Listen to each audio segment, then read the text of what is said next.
सभी भाई बहनों को मेरा जय मसीह की। आगे बढ़ने से पहले अगर आपने हमारे चैनल को सब्सक्राइब नहीं किया है तो चैनल को सब्सक्राइब कर लें और नीचे के बेल आइकॉन पर क्लिक कर दें। आज बहुत से क्रिश्चियंस भाई बहनें रक्षाबंधन का त्योहार मनाते हैं। वे सोचते हैं कि राखी बांध देने या बंधवा लेने से क्या होगा, क्योंकि परमेश्वर तो मन को देखता है। तो क्या वास्तव में क्रिश्चियंस को रक्षाबंधन मनाना चाहिए? प्रियो प्रभु यीशु ने मरकुस 7 अध्याय उसका 6 का 7 और 8 में कहा, यशायाह ने तुम कपटियों के विषय में बहुत ठीक भविष्यवाणी की।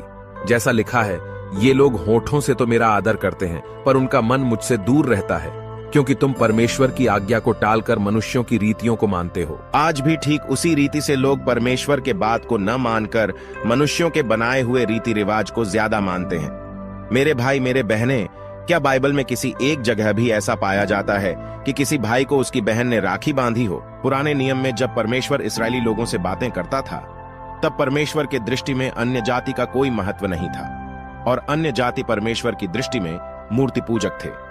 जबकि परमेश्वर ने अपनी पहली आज्ञा में कहा कि मुझे छोड़ किसी दूसरे को ईश्वर करके ना मानना। दूसरे को ईश्वर मानने की वजह से ही परमेश्वर उन्हें अविश्वासी कहता था।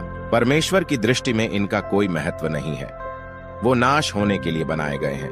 आज सारे क्रिश्चियंस लोग भी अविश्वासियों के समान कार्य कर रहे हैं। परमेश्वर की आज्ञाओं को तो मानते नहीं, पर संसारिक त्योहार को बड़े शौक से मनाते हैं। क्या आपको बाइबल कहता है कि तुम रक्षाबंधन मनाओ? याद रखें, अगर आप परमेश्वर के वचन के खिलाफ जाते हैं तो परमेश्वर से लड़ने वाले ठहरते हैं। तो कहीं ऐसा तो नहीं कि आप रक्षाबंधन मनाने के द्वारा परमेश्वर से लड़ रहे हैं? आइए हम जरा रक्षाबंधन के इतिहास को देखें। पहले कभी भी किसी को राखी नहीं बांधा जाता था। पहले लोगों को धागा बांधा जाता था, वह भी एक मंत्र बोलकर, और मंत्र कुछ ऐसा था, एन बंधो बलि राजा दान विनड्रम महाबली एन तम अहम बंधामी माचल माचल माचल, जिसका अर्थ है, ये धागा मैं तुझे उस उद्देश्य से बांधता हूं जिस उद्देश्य से तेरे सम्राट बलिराजा को बांधा गया था। आज से तू मेरा गुलाम है, मेरी रक्षा करना तेरा कर्तव्य है, अपने समर्पण से हटना नहीं।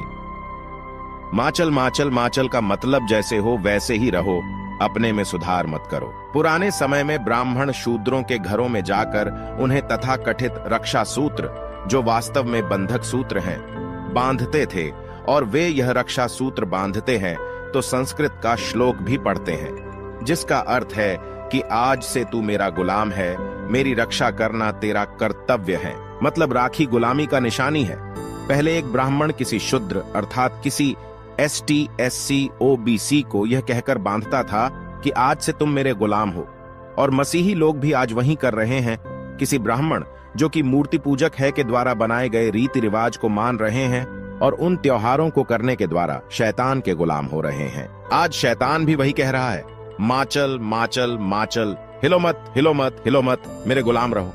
मुझे पता है कि बहुत से क्रिश्चियन भाई बहन इस वीडियो को देखने के बाद भी रक्षाबंधन मनाएंगे। परमेश्वर का वचन कहता है, पहला शमूएल 15 का 22, क्या यहोवा होम बलियों और मेल बलियों से उतना प्रसन्न होता है जितना कि अपनी बात के माने जाने से प्रसन्न होता है? परमेश्वर आपके चर्च जाने से, आपके वचन पढ़ने से, आपके प्रार्थना करने से, आपके दान देने से प्रसन्न नहीं होता।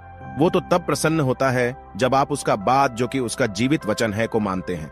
जैसा इब्रानियों 3 का 15 कहता है, यदि आज तुम उसका शब्द सुनो तो अपने मनों को कठोर न करो, जैसा कि क्रोध दिलाने के समय किया था।